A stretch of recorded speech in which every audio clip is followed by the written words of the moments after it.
Hi everyone, আমি রিম্পা চলে এসেছি নতুন একটা ভিডিও নিয়ে। আজকের রেসিপি হচ্ছে ফুলকপির রোস্ট। আসুন কি কি উপকরণ লাগছে সেগুলো আপনাদের সাথে দেখানো যায়।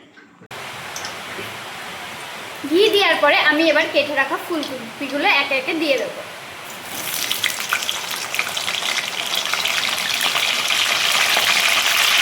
ফুলকপিটা হালকা করে ভাজা হতে থাকুক। এবার আমি ফুলকপিটা আমার হালকাভাবে ভাজা হয়ে গেছে, এবার আমি ফুলকপিটি তুলে নেব। এবার আমি ওই তেলেই ফোড়ন দিয়ে দেবো গোটা গরম মশলা, দেবো 1 চামচ আদা রসুন বাটা, তারপরে দেবো টমেটো বাটা। এরপরে আমি গুঁড়ো মশলাগুলো দিয়ে দেবো।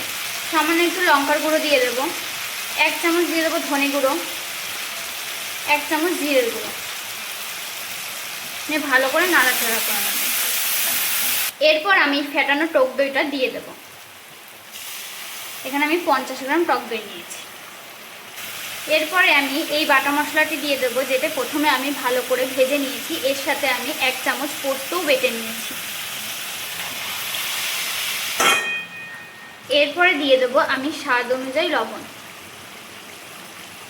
মশলা থেকে তেল ছাড়া শুরু হয়ে গেছে। এরপরে আমি দিয়ে দেবো ফুলকপি ভাজাগুলো।